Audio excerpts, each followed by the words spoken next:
Yamwachi biem samu akwa Badwam TV Badwam dwumadie no eso enei wo fie udia fo fie da no de no boko ya wo ha obi edi akiri ye ba besom wo sa Adom TV Badwam ya de kase no na edi kan sama betie wo so bi eni MC a wa ya wa so west aba mensi no mo de futuo mankremofo so woni die mu a titiri ne mmabuno no wo begimani die na emom nkai se ehunu bi da so dede ye ne ntwene body ye nyentum ye de honsam no ebebro aban no so ye ne wo betumi bia na wa passing arms bill sebeya won mu a krakra ntuo no ne krokra sa ne ma ne nyina no ebeba form sansam no eni sembi na no pay mede bro Adom TV Badwam kase o share live on Facebook /Adom TV extra go TV 119 DSTV 280 uko YouTube search Adom TV 2 kwadomonline.com and same way ni sembebre so ewom bididi afia amankwa tamaklu afia ni de mienti said and 70 chemu ankasa etie Mensin Crouch Penia wo ayawa so west Dr. Michael Mensa or the two nkramofo ni tichu ne mabunu no anim say idel ada ene won mu edi obese didi mu aya won kai say ban on noise and drum making bi ewo ho enti obi antwe no hu free mu be giwani boko unkoye de ubetietia ubi fa ahudie so Adom TV kase etwaso. There's a ban on noise making, and I think it's strictly enforced, and I want to advise the youth to make sure that we comply with that. It's very important. It is for the gangs to ensure that there's a good reason why there's a ban on noise making, and it must be enforced. And I want to entreat everyone to ensure that this is enforced, strictly enforced. Abubakar Ahmed, imam ewo Abilinkwe Mosque. Odi atu Muslimi fu nyina ne titiru ene emebunu wo mu animu se won mu bronya no wondi ewo kwan a enkofa basabasa yo ene menteme ho asibia emma. Ye damwasi papa ene adoya mba yamaye zebi enyo bia na obetima kayo so ma kaye se e bi salla to ma ba che ade de o ma ade fa futu e wo ne se idi ayeye nyam som na yesom adentina yesom nyame na ma ya duma ma ya ma afena ko abetoye je wo se yesom no na eje ni endeje nso oye ma no boro so a etimi ko fa asamba nti obianye nani according to sena some ekire no. Executive Secretary, the National Commission on Small Arms and Light Weapons, Ayora Dambona, was sent to Sheguna Kwan so na one more ede bill ebeba fa sa near me small arms and light weapons so no Sabeya, a bit to me a brand see, we are no be a crab, we are no be a crab in ade anya bufo kura esan akode bi a hihye no hunti na odidi ewo emre bi beba omugum hihye so sebeya ebanma no abafo on regulation no achaye 50 years ebro 50 years and ohwe yen constitution yimpo sebi John Mama Daroma His Excellency ye review constitution ni biom na enioma bi a enkoye en constitution ankasa cry less than 40 years enti wo etu abeba ho law a ebro 50 years anu say eye ade a eye very defective. Wakasa ede afantiti a womo ede ma transport operators yi hu no enu nso no de nsansem yi atudwa enti oye kira ye ade a ye de omo a sebi omo manage GPRTU transporters omo ye mamu ha ye di omo fa entity mu a ebeboa omo na obi de topaye bi ebe hye omuka mu a omatumi ehu bidin ede Prince Owusu Esiedu Adom News. Adrobo fonka bomu ko bi abo ntirimu po seda June bosumede etosu du no wonu mo be ye kire ni nyina no de etia wanga na later fuel levy no a ye de toto so no wo mo dwene hu ba bi enye yi oni aba na nya dwene nti wo ba be kira ban ni bibi gisa ban no ayi afri so sika omodi ato fango so no a eye 1 cedi per liter no eno na ne bo eye den nanu ya na aban share ye say yenti 15% enfree ya lorry fare so ye ti aban ya ti free so ade chen ya wo de 10% 1 cedi ba beto fango so aban ni ye nhia eni nti na ye nhie mu no so ye kan ye se sa aban pani yi a onyin firi ho na onhia yen ana one yen bedi nkitaso na yen so yen kyere ya adwen bebi a ye betimi enya sika na efiri ama ye di ahye ho no mo because dumso na aba no enya adrafo na di dumso ne ba ye enti no bebi a dumso ni free e ba ye no e wo se omo kosa akotes no e ko take free ho ansa na omo de ka no abeto yen so aban hu yawo papa e wa na mo awetu ho di enti na ye di ne ho yawo yen na ye top fango no se ka petrol ni diesel a e adrafo na eto enti wo de sika sei e ba beto so ama adrafo a omfre omo eni omo ndi nkomo na ohu omo adwen papa o adwen boni o omo de beta wachi na waye anamo omo tu ye ne de yedi omo ho yawo pa abane se 1 cedi de enya de ebeji atum ne agi atum wachina na mum yesre no onte so ye pay 50 pesos na mum sabane so obeji na hode a ene ohun se eda ye mpanifo na tena se aka se on the 10th no ye ma ka bi entu no so de sade ne bade a ene ye ma ka bi entu Enti wasanse mi no NDC mrashebedwani Wokintampo North Joseph Kwame Kuma Chichimu se hu hia pa se ewo se wonmo ye niema hodo bi ewo ye energy sector no emu se be ye ka bi edada hodada no betimi ayi afri ho emre bi ba ya ye nyina mkane asem esase to twuma omampani jo mama mreso every president ko form mreso de ba omampani jo mama mreso ena omampani jo mama ne na pamfo ye ne se yen kwaji bibia ye frɛ no amerede ne yen famra ne yen fambe siesie Ghana nyina mukane a ne ngina ne nan so samre no amanyo semti ebinum twitwa bɔ no yie na nado ne na ban ye ma omo kwan ma omo bae no omo san koye nhyehyɛ fofora enumum edane eka kese de beto Ghana man so a ena omo san instead of say mfie num na ebedane ya de no omo koye nhyehyɛ fofora ede eka because 1.3 billion ede beto Ghana for so aso no mo a osaka de kan ho piem se ikan la bill ho na monyem fasidi na enka gallon ba kumbia ho a na sebi sese na nemredi ye betua gallon ba kumbia oha num any cedi na ya as against na nomre oha enson a ende na ye ne jo mama edi ni yie mu esin se ye beka se ya nye ni yie ebinum so de toto E-Levy enya nyokore.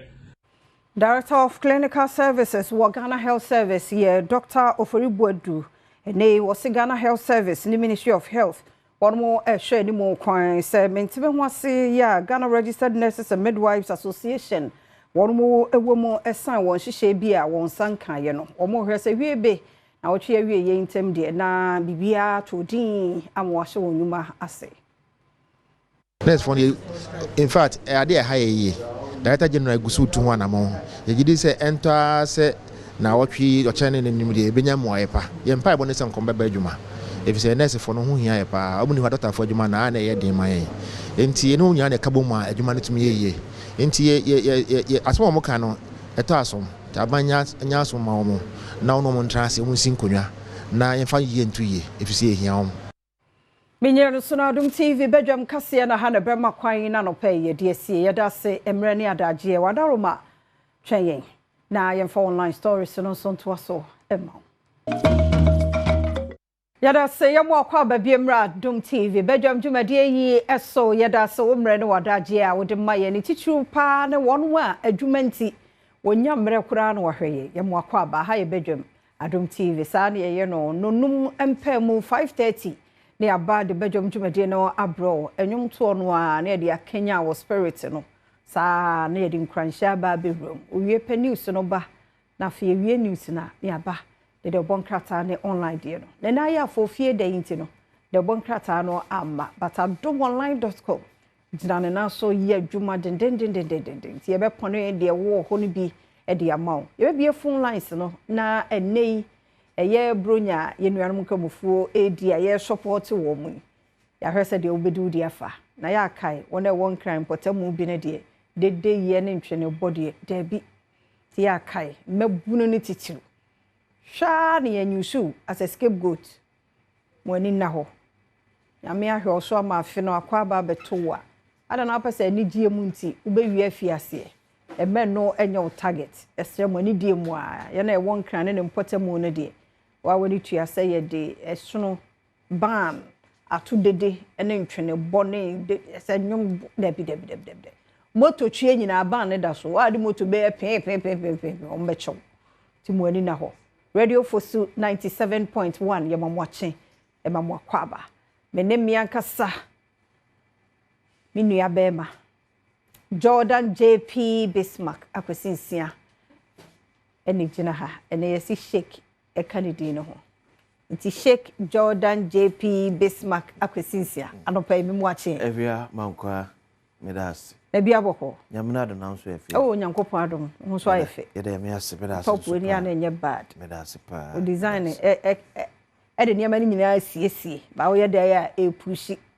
ti amwani na ho ni yeni mo na nye se neti evia mankwa nti mwani na ho na yede ye sefata what you say ye me nwamina barika de sala yeah erika unfortunately me me was antima ponde yeah oh muntimi enni baro de simi o shimu nyina barika de sala sa ko konkro ni ala enka mo ho na empire mabono kokwam o masa empire no ensoaba emfa emamu yie pa na ebinka o my Ghana se tina Yesu Kristo kra kan se mukokro bia mu a mmasumdwe enka ho ko asumdwe okrum na so timnya asumdwe etimitinam ti yakoso srese asumdwe so enka mo nyina na emfa on se bia enne kampase kamdi ni se mo pena so ntimi maso no eno ye nkran ha o ya hye no so na ada regions ne de ada regions de we a kan wo hu yeah ada regions no region ba ko pe eno kra region no kra nya ni nyina for na gamashi yeah and I'm say so no etomo mo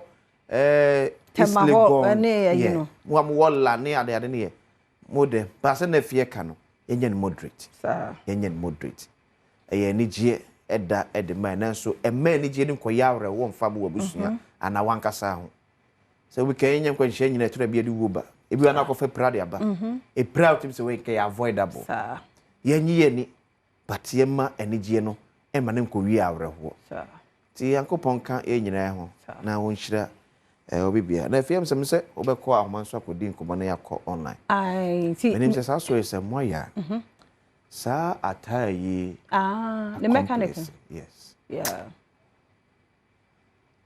nyame yemfira maniemu po nyame yemfiri ntwato so mu samo obi ano 24 years and all boy 47 to spend about 20 years in jail and okra eka 15 yeah ade a wunim 35 ade a wunim ho hwe e dey ato so akodem about 22 to 23 afeni e dey asem na wie ai ne ba no okwa wanya 1 month ai se ne ba na nya akora nya be 22 years well who ne da sa abo bia mo de ne ko ho sa fia se won je se yemfa o hwehwe bia wo hu eno no twato so ti awrade hu ye mobo pa but as ye chire mu kakra sa ta yi notorious amroba yi a wakunkum nkrofo ade hye papa bia by this time ke bia nko mo na ekoba ma abusua bi die no kum ni pasa ta yi se mo kai ana na ye nwomo ata yi nti de ye de ni tu mu nko 35 a enu anyame aye adom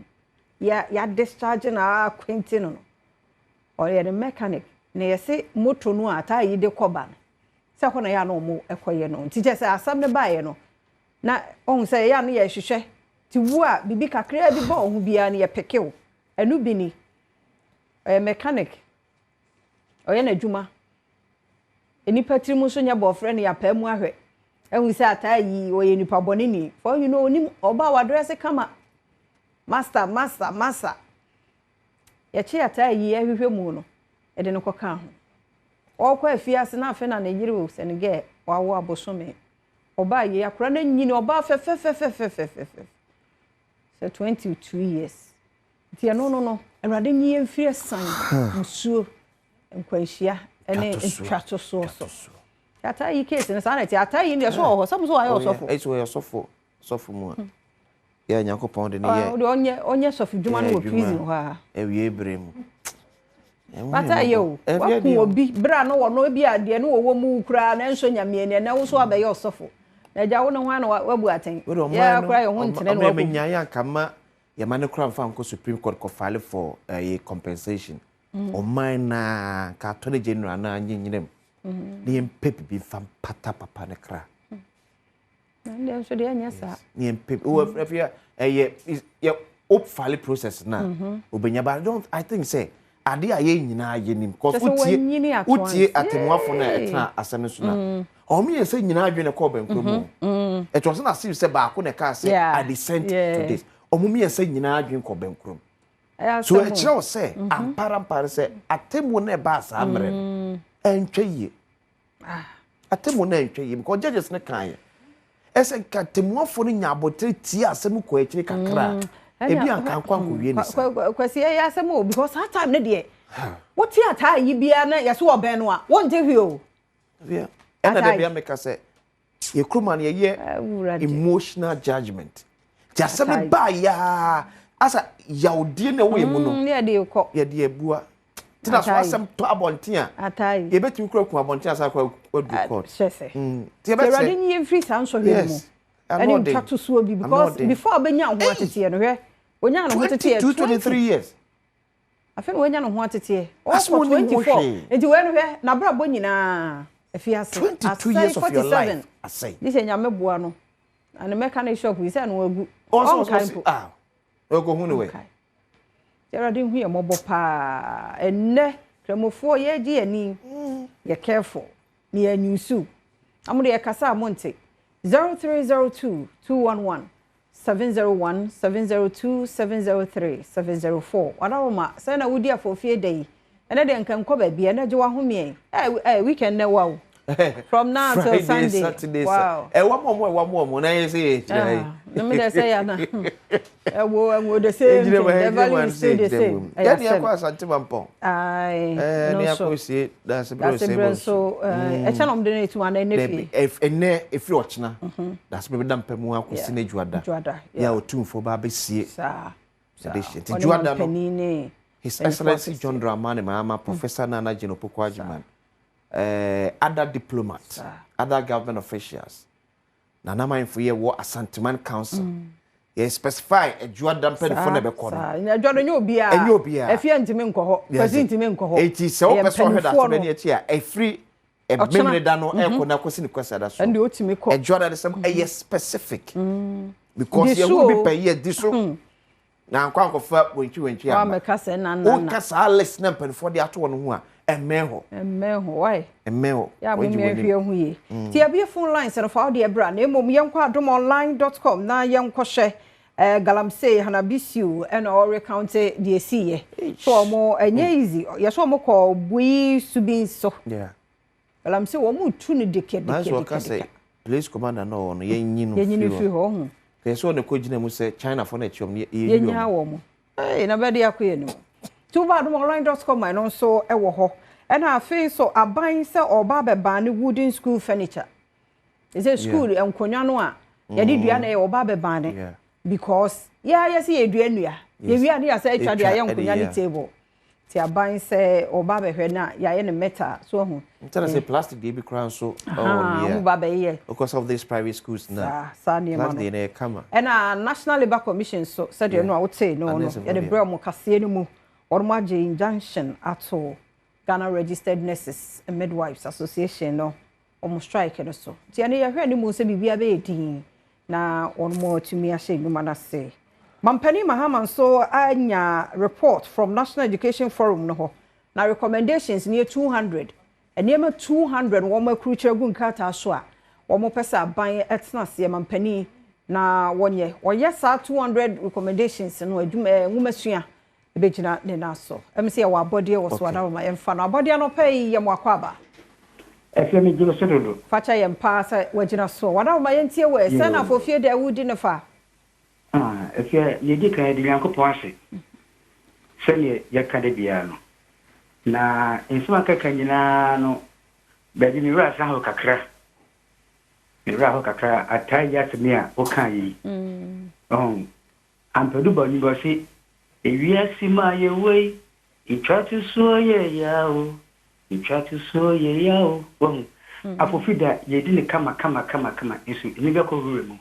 The person can you na say sa lord for attitude kitin tia abai. Me too kwanko bia debate enkoko haya no. Naka forcedi commercial no. But you see about 350 pesos. In such an home. And that's why a problem. It's a bit of sebet mia. Sebet force the engineer. And it's about 350 elko. Not every foot a year yedi and kofa and to come to copy grammar because most of two can papa find my good in a manema. Meaning also in check. Let us say, Kona will be a by. Let us say, Saka one so, Bemen no pay yet yell. Saka one. Hey, Stefia. Yamuakaba. Yeah, Minya, ba. Adia, but where dear? Yanko pardon, be a boko. Na bra, in a fence. I shake. Baba, somewhere. Ah, Baba, where? Inshallah. Eweye. Diane Saka one and free as in Kibra and West. Okay. What we doing there on fair me Camonio and I'm yeah. Okay. Aha, and then you celebrate the other. Then you can make and say, you can be the Bamwangasa, Mukumo, in Kaiho. What the kind, what can say, the day, Minia, you didn't have a Shabaku, a grasso. You didn't have a Shabaku, Grassuma, or the Wapakuchi. Instead of Bibia and Festival, you know, young Boko, but if I'm Chakas Yankoma. Minya Bema, the friend Rashid, or many Rashida, or more I think Ribaha, and more to them. Yada say, Yada say, Yemfa kissing and sway, I kiss me, and I'll pay your watching more cover. I'm Pacho, and I'll pay my Joso. Yada say, I don't mind you. Yourself. Sana kwa ye edube bia na kwa ebo kwa ya no kwa ba ko kakra no asamo kwa kwa na bi tira akwaba ya majo so pen kase na de tiense Adom TV de wo de butia hia fo ne moburu mu fo asem papa isi we de ma me fa to mu san se ba bia ne ha ba bia me wo eye tefube kwa anhiem eye onabo asi edum peso aso. Na neta se beje di se pass by 3 years ni network any anhiem. Me no kese kra me yakọ di se me froka e ba tefube kwa. Ya na bibia video the school position di oni nyina network.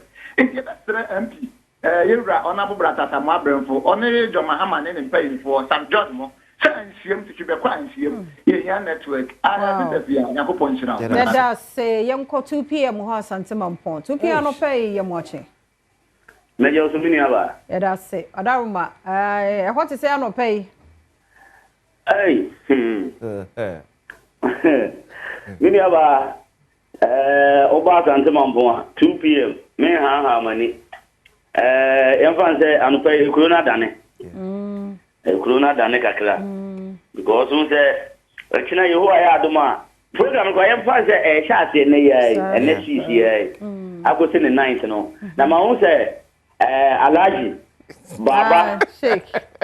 Oh, I was there now. 2 p.m. Alaji Baba Ustaz Baba Giwa. Ma won say oya announcement no come on. Aha, na wo so Hajia Bintu. Ana won fe no. And also Hajia Bintu. And I go ya confident na asa Barka de Sallah na dey. Mama for dey won say ene you know, and Ababishia. Yada say yanko same ho. Same ano pay yem wache mo akwaba. Beduso Saramatu. Same line mo nya ye wie same pen na ye de course na si. Same mpacho tie nka. Meto nka pa na so e. Oh, nyame adom. Yentiu. Ene de di no masesa na ye Saramatu. Saramatu. Ana question si anso ye Bukari. Because Bukari funu won kuma ye de Bukari. Iti ono so ba beka onabo pride champion campaign team because Bukari be obeka mo yamba be ko yamba ye Yo, my first years na mintia honorable Brian Tampon, na me mano people for Barakasara. And now be sharp bitifi and in yame koswa bitifia, utu ze papa no. Sabi motion for no so, na so waka wonyina shanase. In TM 2028 there Berkisu. Na salamatu and the Bukari. Over the Capriviano. Na pacho we so epa Yakubu way. Oh, and say be Yamika. Bye. Yada si amfa course ni si ha na kwesi nyame ya adom a enne e fiada 8 pm enkwa hia yes ya sesen free memenda aba fiada enti enne 8 pm enne ne pa hontoma enne na time and day no ye pa hontoma 8 pm enkwa hia nje se nya memenda bi Friday ene Friday bia enkwa hia eba 8 pm mesro mumu ya pomuden ho nsem enya ye entoto no ase so onim ne hawa o ma ne nku wadaroma enne fie ene fie da bia 8 pm ye de enkwa hia ebebro ye das now become yes mamema papa Ibrahim Mahama barika de sala na isi wa ye nieme bia to so a if you attend so say boda baso correct yes oro Ibrahim Mahama nyame nhyira seni pet me free ni pem no atem sika twitwire de ama obi a wayade se chifa ko sa ho yade and especially Aid Rafik ono so yade o just wa hunu Shelley there be just wa hunu nyame nhyira pani nyame nhyira mo ye nipa awodo bi ti so Ibrahim Mahama pa so ho mo de ne ya na ma bontene nyame nhyira mo pa mo dodo ta kra ye wo no ono wa de plastic chair na nante and kwa de me say hu ye kwa me say defense minister so de no ho agim okay ura Dr. Omane Boama ene ura Ibrahim Mahama mo afa no meanwhile na foundation bi so afa amma no electric wheelchair yibi mo ya ma no ye fedo do nyame nhyira mo too much nyame nhyira mo yani shomo daruma radi hu ye mo nipa bitimi ko eba ura Ibrahim Mahama once again barika de sala nyame nhyira si ye de besi ohu na ye kwa agudie mu nsem ba wani tua se TV ne radio ne de ye ni holiday ti ye gina musa madaroma mesro wo ye first timer ade achi bi enipa foforo ba ne titu wo a ne wankwa adwumanti o channel no enyi fi ha na wo nu ho se wo do afidie no eto Adom TV erika se edu beba de agudie mu nsem beba health tips no wo ho wiki mu nyina yakasa fa frequent urination ho kwasi miensa nkai nyame ya Adom 14th ochina na woche ejadom da edu ho no ma Adom FM ene endpoint homeopathic clinic ye kese ye screening edema ejadom no memenda we ena woche nyame ya Adom e baso e endpoint branches ni nyina sprinters de honum ena dwumadi ahodo wo Adom FM so no ye beye e wo ho ba branches ni nyina no ye sa free screening no ebi hepatitis, liver, kidney, and blood pressure, and the prostate. Prostate no kwa de omo yes scanning ni free. This time no yes scanning ni free as I lab no so free the amount. Ya sha so. So we need card. Ochina memende na wo 14th June. I was sprinters and then endpoint branches ni nyina. So we need card. E wo endpoint there. E ho de wo ba, wo be card no ye 70 cedis.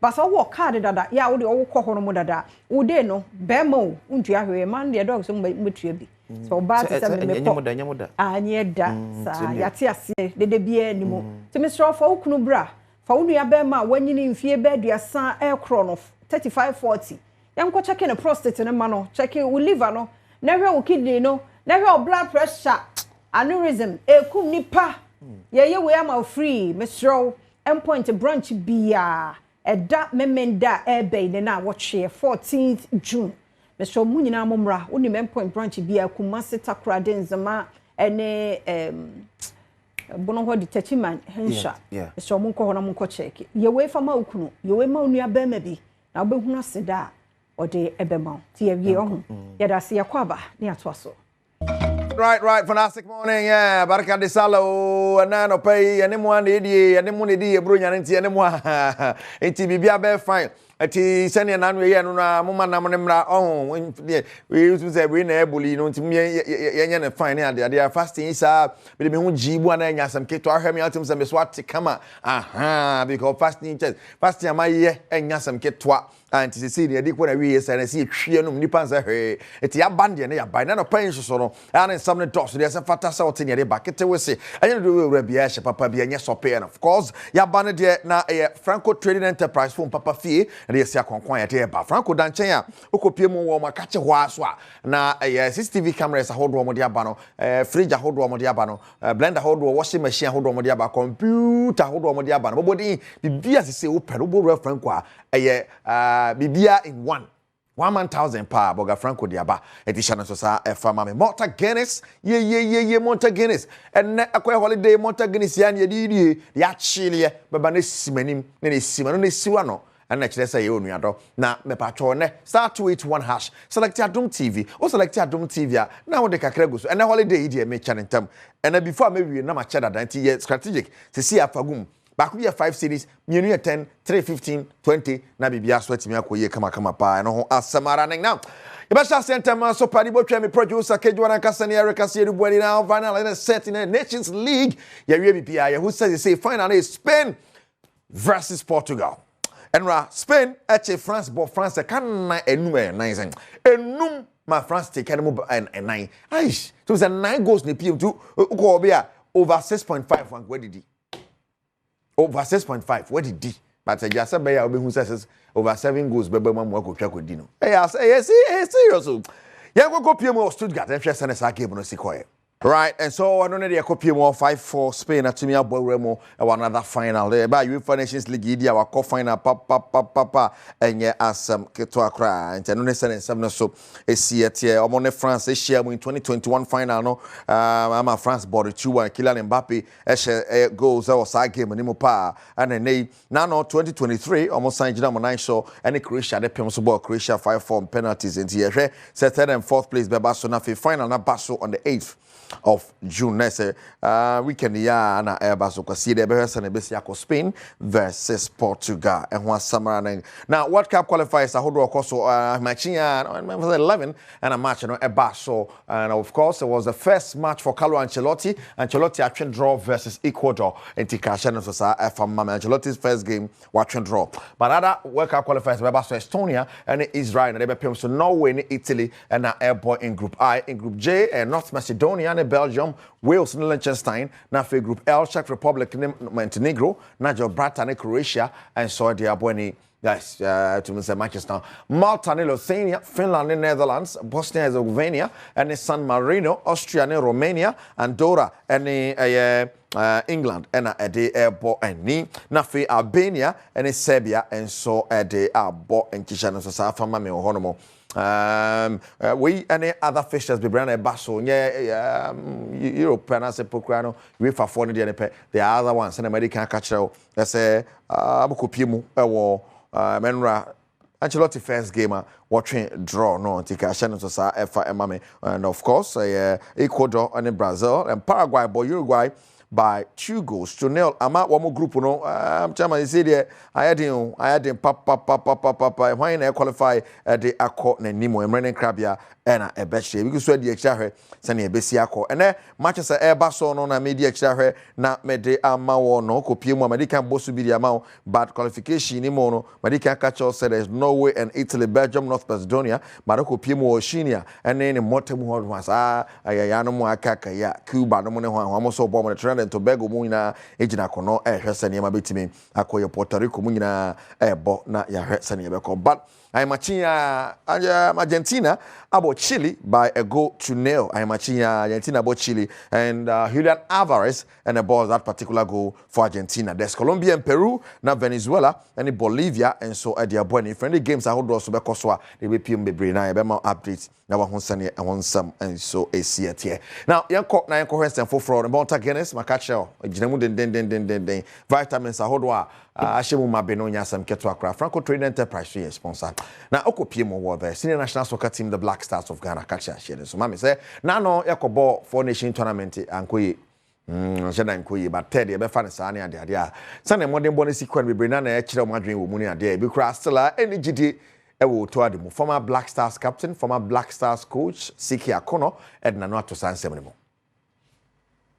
And we believe that definitely the coming World Cup will be there, even though the qualification is not done. We strongly believe that we will be there, and so that is what we need to do. Sometimes changing coaches is not the. Now, the Ghanaian Premier League this weekend. The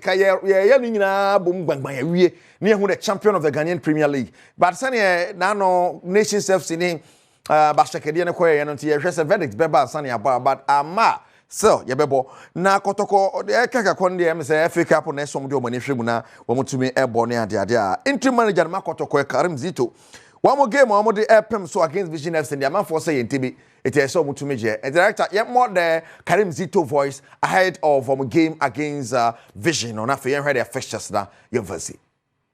After every game you have to prepare. And since the league is still on, we are still preparing for our last game.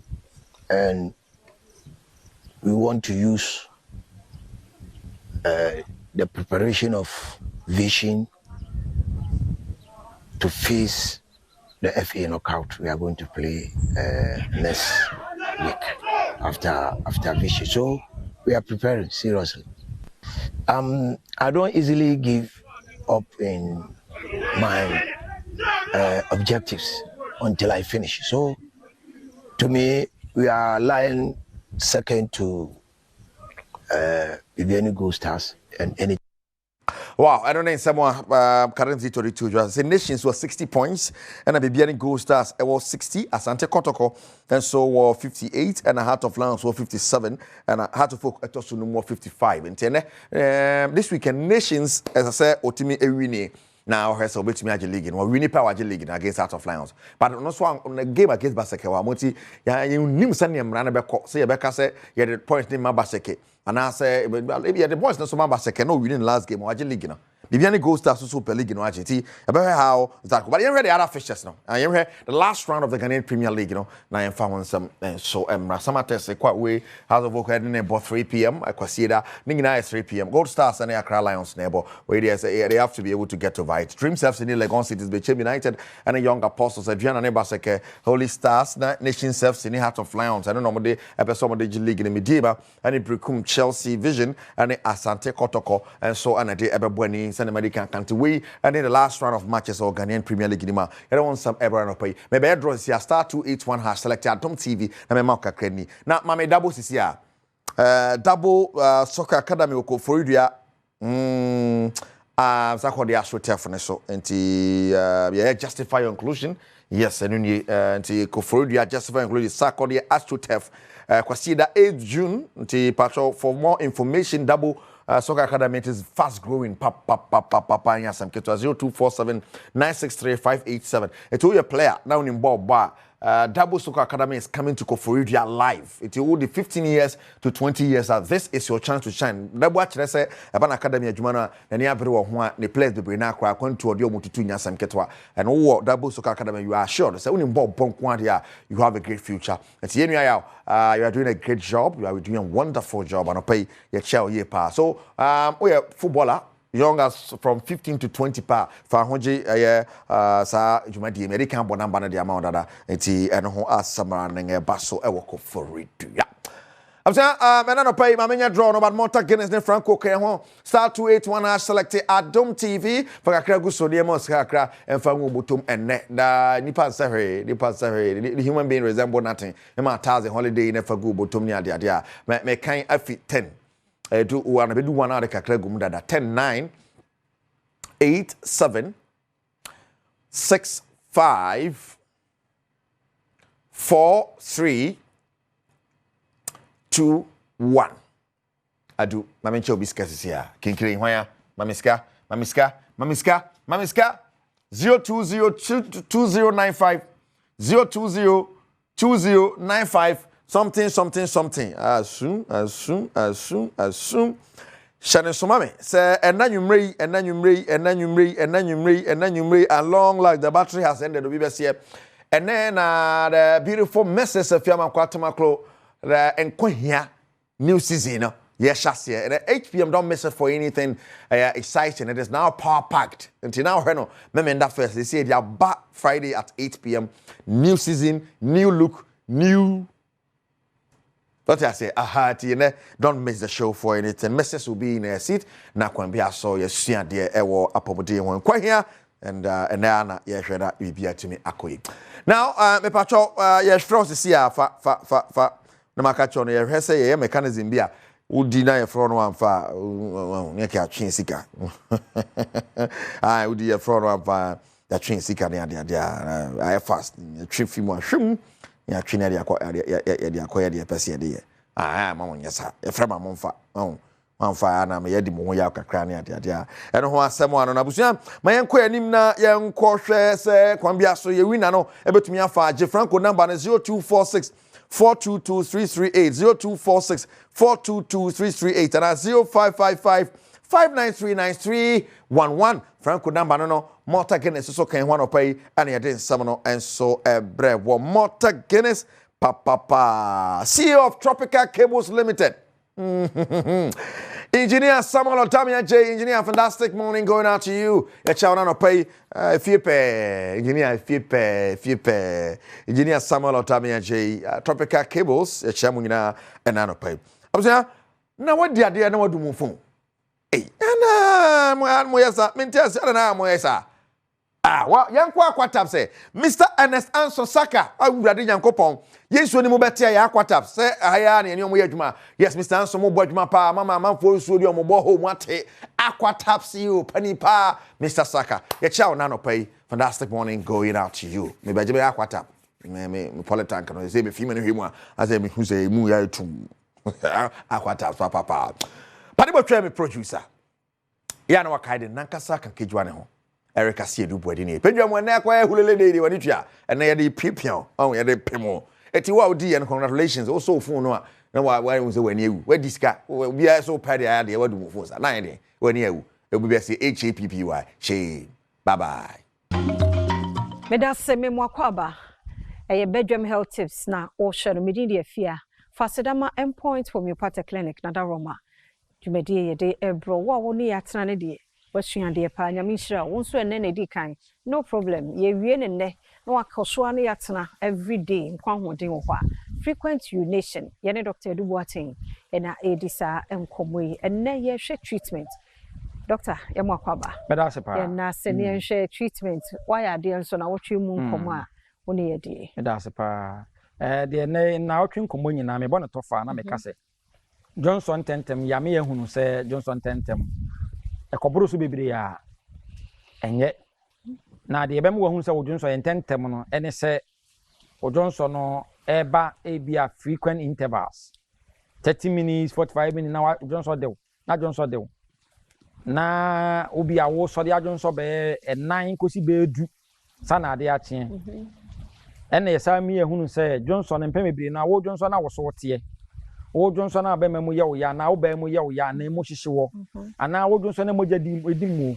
wo Johnson na scent e wo Johnson nim wo Johnson na wa ya ase ye wo ya Johnson kan wo na wa antu amika na wo Johnson agu ho we mu nyina ya de ya be kire wo se there is more to it than just Johnson edinti yenya sa any of these things na ma ye mfa ne tra se oh me de me num so yi dodo enti Johnson so dodo na me num no obi ohana ne diabetes no ode ba ntemo a na ka etimi reverse diabetes dum pempenso obi a endpoint kwa etimi hwe etimi dum pempenso obi untimi nya ho adwuma bi se kidney dum pempenso obi stage 4 stage 3 enya endpoint asem kwalebu stage 4 stage 5 yado koto dialysis so yewia yado kwakoto wan hwie kura no a yes ye transplant na de bia na ya ka kidney transplant ya na de bia no me ka kire tiefo no say nya say ye transplant na ho ato just say ye obi dia ma wona just no ano no ebi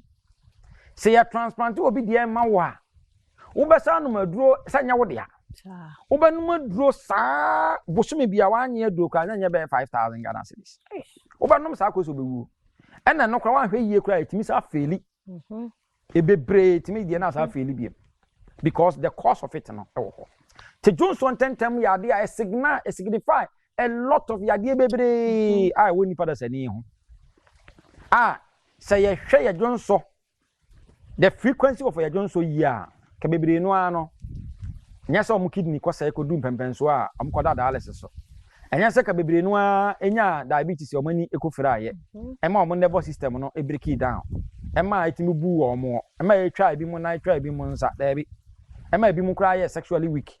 Bebre no ye hu ni ntemu a Johnson no pay attention to the Johnson, the frequency of the Johnson a enya se ka ye share no rubber because oba bi o ho a ne bladder na ye so weak say wan yan se no rubber na ya mo ne pampers ya e kwa bia so ba Johnson egu no ho. Eti dia kan nyina na se ne treatment na se wo obi a oba na be ma na akwala o Johnson tentemu a enkasa wo ya akwala nti wontimi nya akwala betuma nya kidney yade akwala betuma nya diabetes akwala betuma nya cystitis bladder conditions akwala betuma nya infections. Eti frequency of urination has nothing to do with akwala, nothing to do with oba, nothing to do with oba obema akwala oba ebetuma nya such condition obi a wonya sa de ni bia no de memfa enfa nkohye no ma enno a mehwa am say da no bi menua bi a mekono me na ma menzo ntentem no but modern say obetuma check. Easy to walk in to any hospital, including endpoint to homeopathic clinic. Now about now, me check it. Head the entire Majuson tentum. You check your sugar. Nanya na Majuson tentama. Oh ya be my check prostate. Okay. You check prostate, you know. Na se enfiri no you bet check kidney. You check na enfiri no bet check urethra. Okay. You bet check o bladder. You wie ni nyina wie a you bet check say o Johnson no. E be a way of excretion.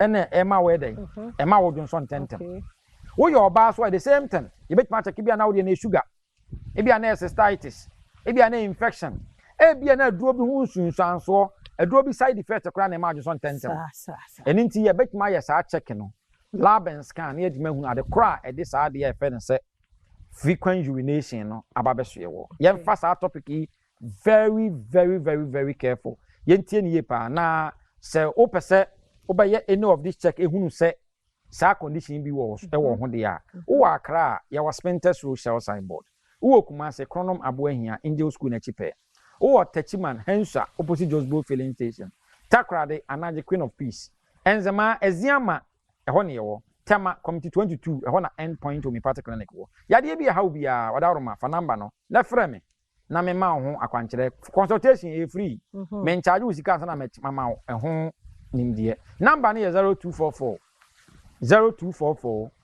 867068 0244 867068 yada tifo nyina yanse yada se na watwi mu nkoma oni yedie Dr. Edubuaten na yete ne nka no endpoint homeopathic clinic Adaroma ene yede bro wo na watwi ebesimu se nyina yete ase ne nkwa hoden ewo ho a yebese di nkomo foforo wa pomuden mo midin afia amankwa tamaklo Adom TV Badwam jumadie yi eso ye wa fofie dane mo nti enaje wa home ne fie je wa home ne bia Saturday na abepia fine ene de enkramofo ye bronya no na ye die no nti eni di ye enkramofo na fofo ni nyina Mr. Mewie no na se nam no we aponche ana odwan mo achene kama we ya no makai e former editor Kumase Said aish bana ode afri Kumase abadadadada so ye tenkra unya dey so ye ni bi mu nete he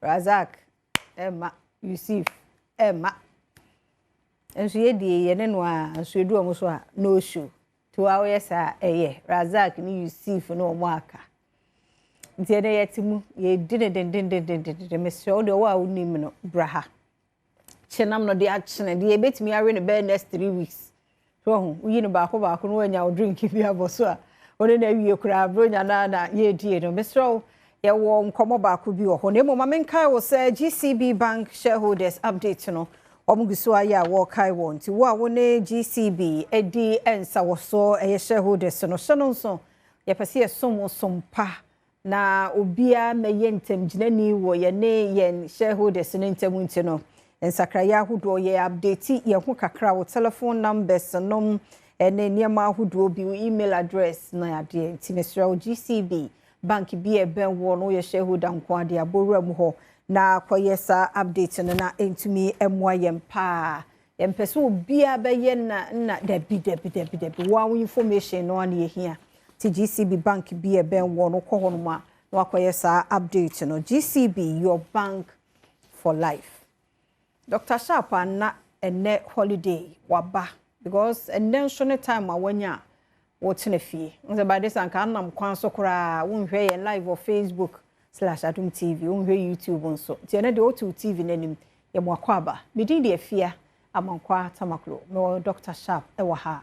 Odi nubna ena esanyarwe. Do ye mo akwaba yi. Bia aboko de. Bia aboko. Waye dwumani ye pa wani mu ada ho. Se wunim pa mo ayefe ayade. Wunim de fata wo.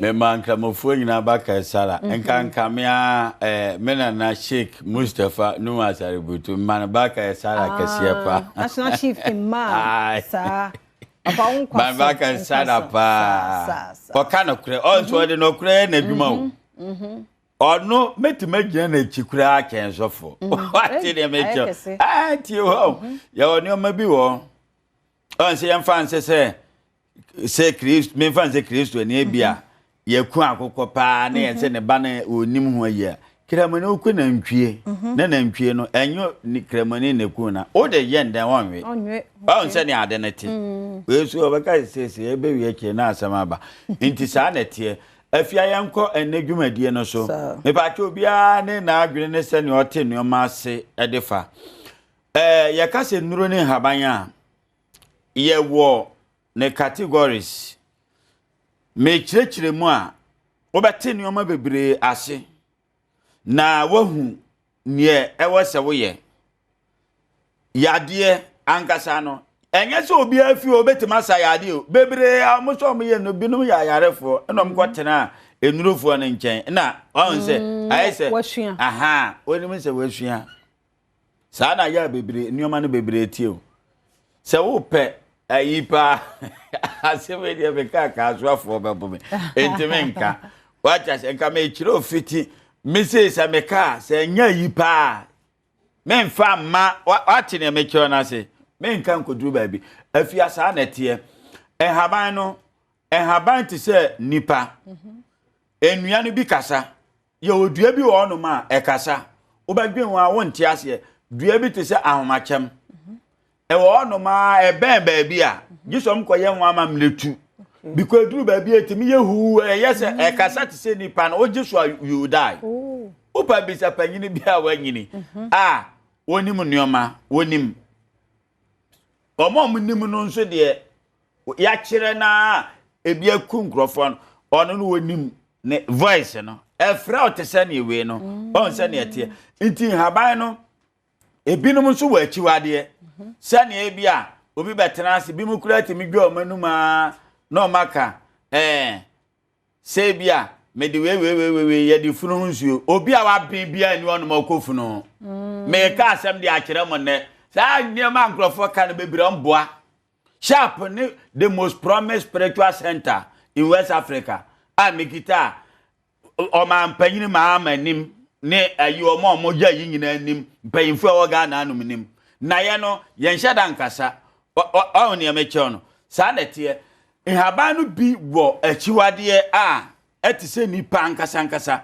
on e na me kire no funu ho ade no obi a wa ben pa no asante no nkofunu asante ni nkofunu antu anyama bosomfo ne ade no mo ya yipa o mate ayi no ahemfo ne akonfo ne ayi nkofunu wo kofunu no a na gese yefunu a eye serious enti no oba wodi odwan anafunu yemfa nwura ahemfie ye wo nneoma gese omtwa odwan na ohene no so no onye onye ne ketwa atede mecho empe bibia ye wo achiwade wo ho haban no wo mu achiwade enti obi wo no ma onima haban no ma obetimi akwakoto enama afia nkrofo koto odwam a uhu ni se no bi wo no ma ya bayina mu market na awoko no enti mi ankasa meta pe market wura enti no wo no so ye frane se tiku light na meme de na lu pretraf gate hu krausum what in me trans enti oba malo na wo so light say ukita yi na ayi trailer kese abie ne light ne na yi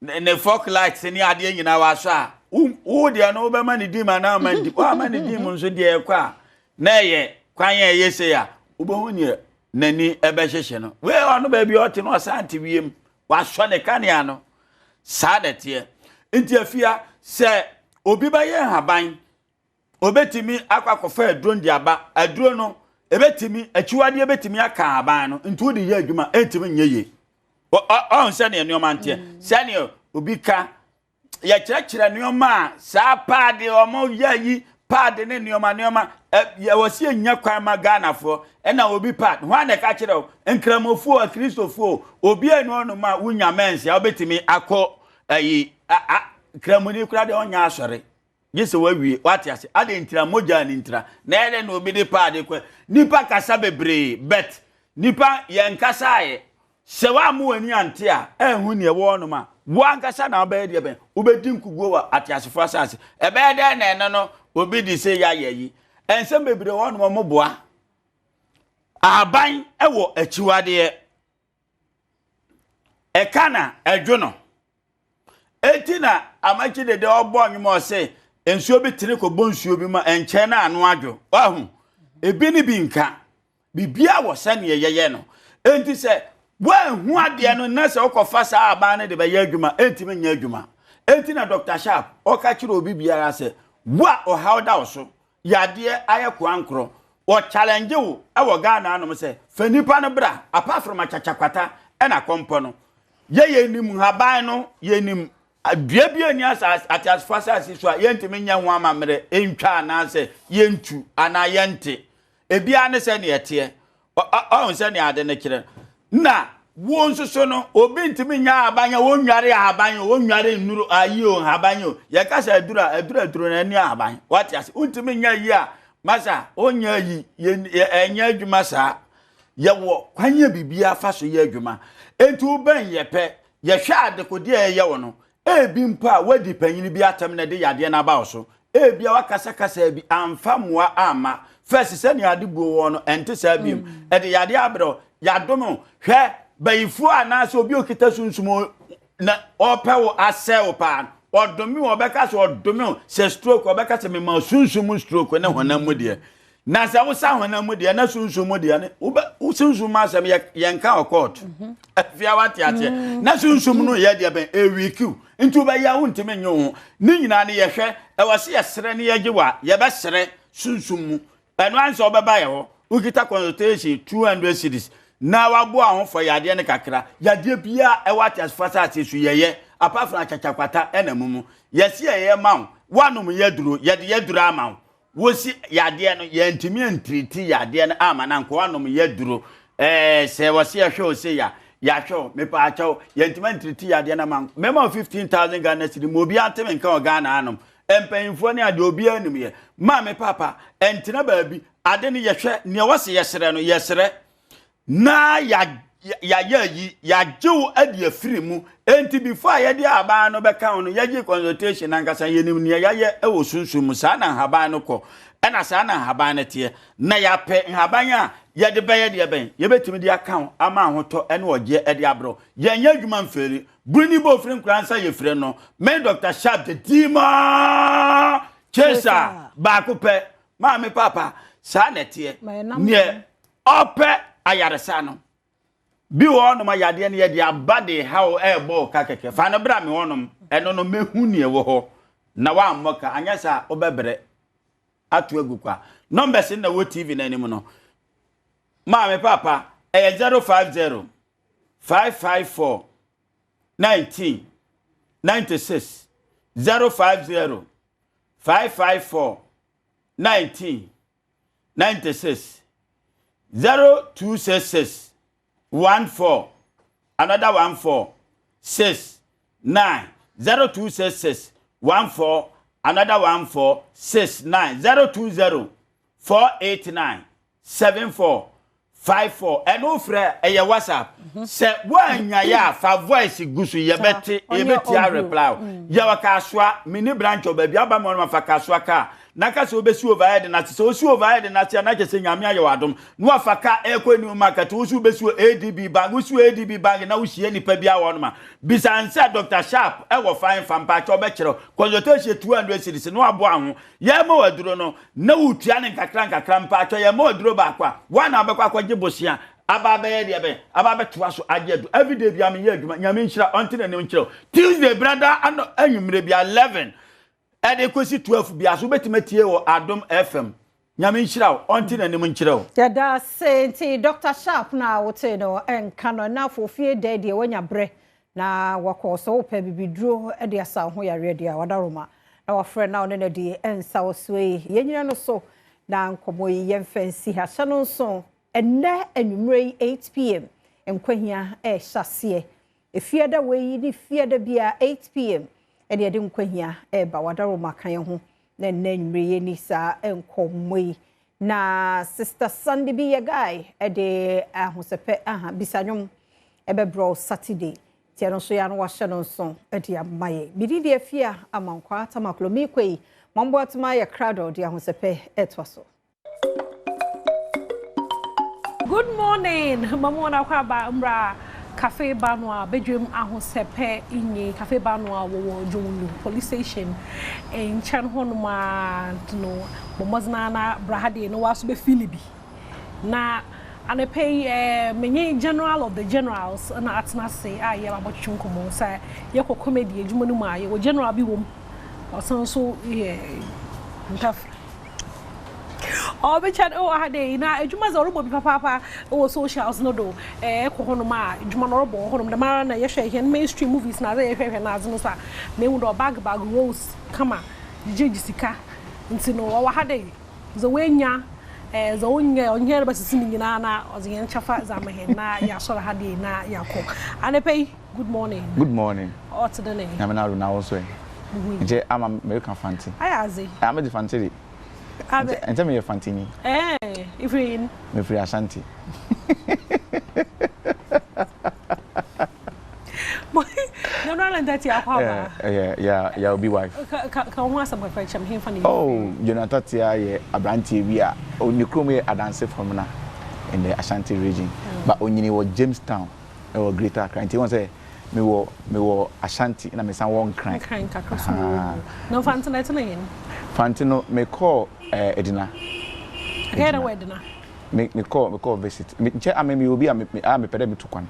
Nti me call places. Nti me call baby no me dey 3 months na me suan kofo na azi most my way wazi kakra. Nti me bi me wo ye hu. Me hu. Wo ye hu papa. Nti na Edina 3 months. Na e kada mu fanti. Nti ma ya azi hu. Wow. And me san kofa be see bi ono so but o yen twas do. Afei na mata si.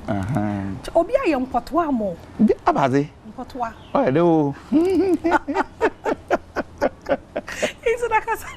It's na kasa no flow na. We flow. Wa chichu e father azena. Oda mam na maize na maye kama. Iya ye Sister Jami show that's papa. Initiate the kama papa na fans no so kind nice. Into no my share comedy adwuma iso ni nyina na ye obi an ho yesere na da bi o me sanga me I mean na me nim se me architect because na the idea ni se ma be lawyer ntina me pe enima mum fancy mu sa won so na obi na makobusa questions me busa questions a lot. I think the whole idea of acting and comedy started with University of Ghana and I think level 200 because level 100 me ko no na me need interest to acting number 7 years me performing arts and me theater me major theater obi na e low school na wa mane o on say sometimes a branch na ekọ ebibi see as me gina as a lawyer na me call law school I think they make me able modern because of acting background yankopon bibi obi bia no okay ti me call hono na me started me there okay na me light and sound I me call na me yanko bi Dr. So this year Germany on no act hey guy ni gina stage we yeah ti menene na ye ko ne eba to bi hu ye no de bia ni dam guy wonam ba ya ma script am pere be to try. To me try first one na offer and a lady be a friend of Victoria, may her soul rest in peace. On now or identify comedy with me because I know say I didn't now get with me because I know say no guy say don't you know you're a comedian? You have some comic stuff. And that's when I started paying attention at the University of Ghana. I think even second semester, University of Ghana, level 200. And I started to say, me who say, okay, I have this talent and I have to look at it well. But I know the anchor. Okay, you want to know Kabana, your honor, put it to you, Nazi. Interesting now, I'm a lawyer. Oh, may plan the masters and may LLB because or something good. Is there any reason? I don't usually know. Maybe I used to know BBI within young childhood. Maybe there's something that usually triggers pandemic lawyer and pandemic police. Not BB or honor dama. And I mean, Papa, young could be no lawyer or police and police or lawyers from prosecutors or something. Okay. And now or sounds a lawyer. And Papa, maybe most more Nazi or Casa Nazi now or me fell.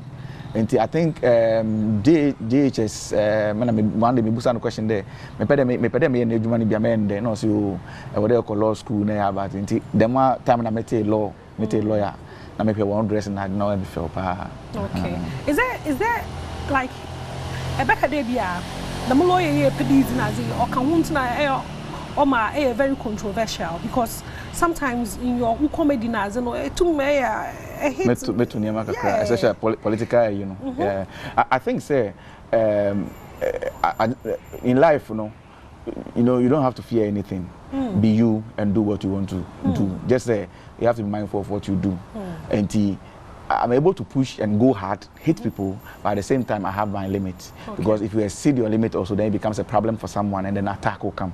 So you have to manage whatever that you do. Most of my ability within online Nazi. Okay. Yeah. Most America say, "My members are there. I can't say me and some that. Eh, pentamano. Me pede me no time no me ende. Hey, your chest. Your chest na. As no I na. Hey. Oh, go from why you know why come up? Flies na azinti or the papers na or yeah. Oh, nice. And na. Cheers. Thank you. Okay. Yeah. Cafe Badwam for you don't want to. I know the orange. Let me squeeze.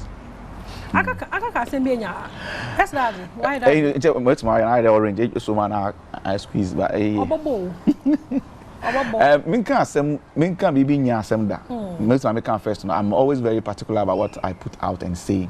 I mean, for instance, I'm always, like I said, I'm bold. I supported MPP.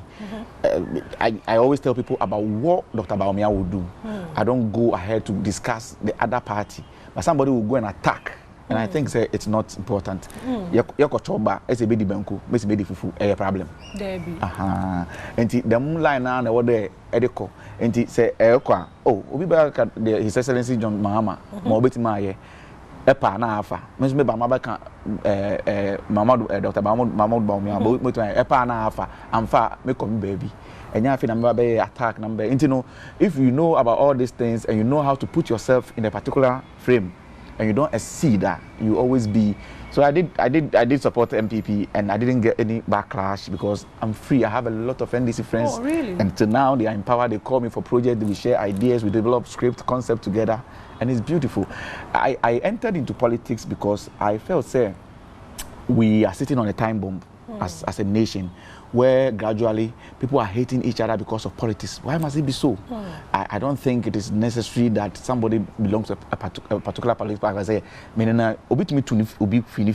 because or support the different. When did we get here? So the thing provoked me. I was like, no, let me come in. When I come in, I'll use the little brain that I have to conscientize people. Now I've been able to, on social media and Facebook, saying, Tama, what E-Levy, E-Levy, and post to. It's a John Dramani Mama, and people know, hey, now, and if I know, I'm saying, politics is not about saying the bad things of the current government only. Sabi, government president be anyone more about because Baba say or my namako. No matter how bad the person is, there is one particular good that the person will do. So why can't you talk about that one too, whilst you talk about the numerous bad ones? So when people are able to identify and to appreciate and acknowledge the good things, the little good that a particular person does, it will also become a process for us to grow as a nation.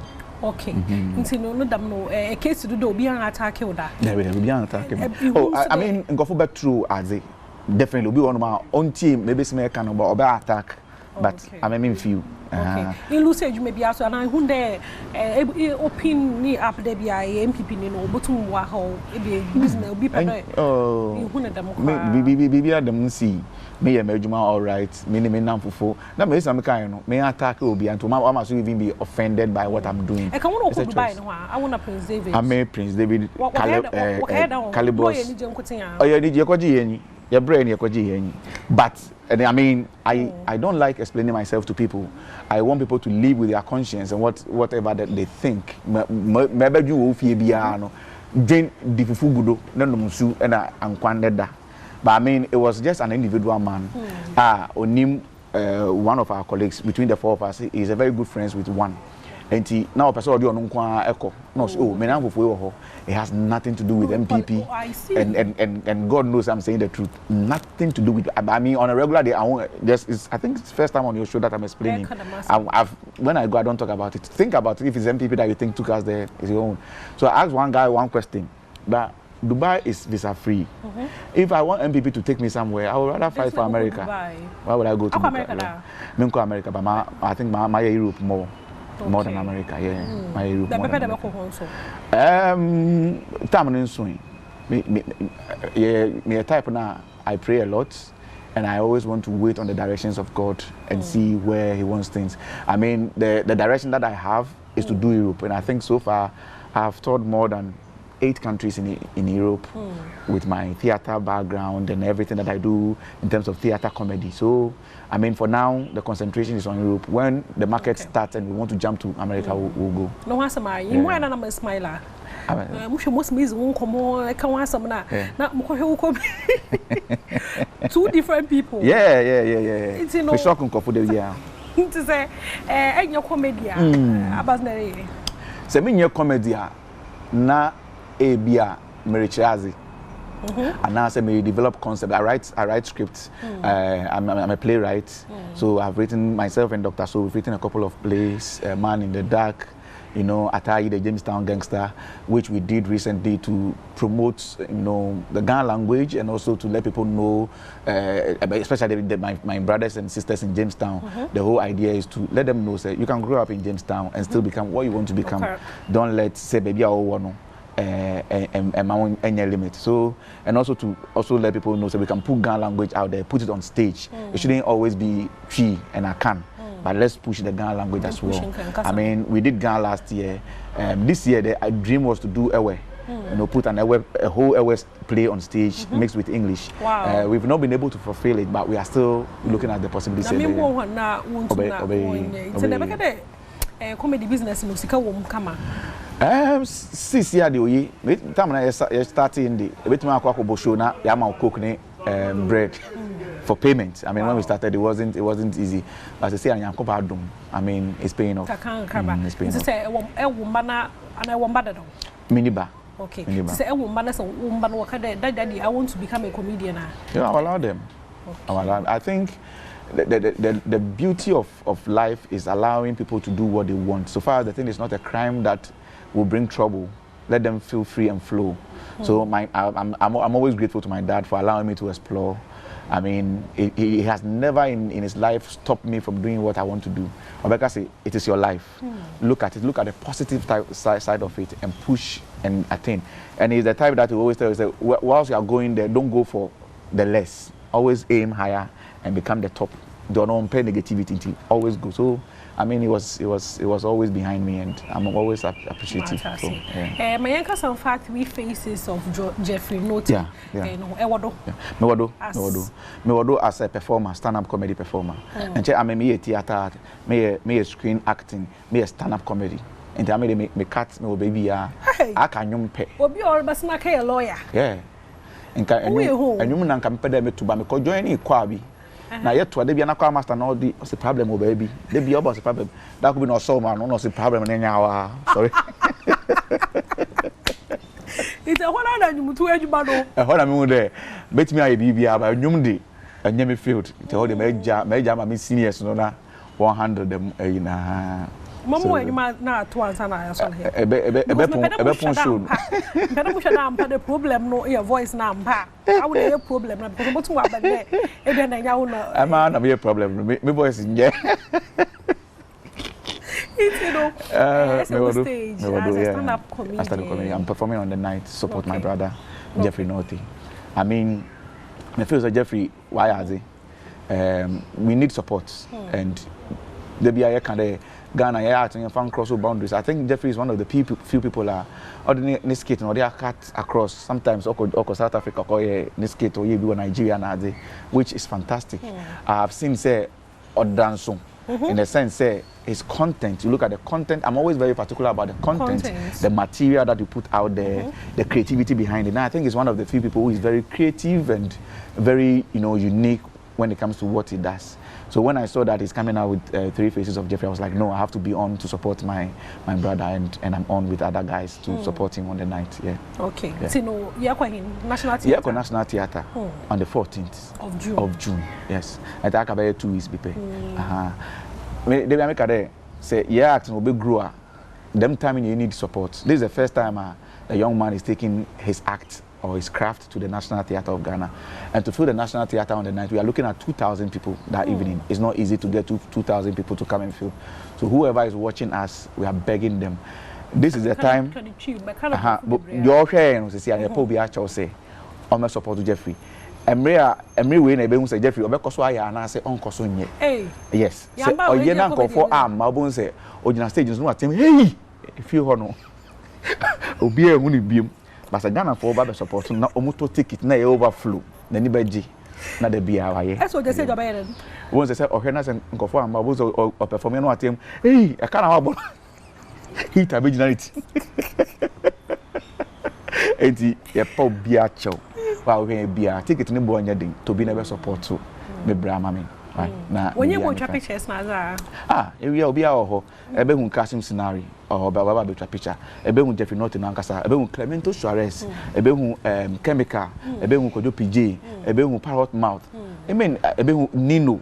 In fact, the cast, the people performing on the night, and I can assure you, say every comedian that will mount on the stage is going to kill it. Wow. Because now stand-up comedy in Ghana is a big ish. And so first, we bet me attest there. Yeah, shows are whether you're Nigeria and you're for comedians, but now saying the shows are the Ghana comedians and them are not the Ghana comedy. We have arrived, so they should come out. Jeffrey, I mean, he's creative, 3 Faces, and when the guy mounts on the stage and you see the different act that he's going to depict, I won't say yes, 3 Faces in the into who fear. Now I'm why you one more thing to make a National Theatre pay. Only out of our women. Young couple and fan and son soon. Not to make a support no. A telephone number.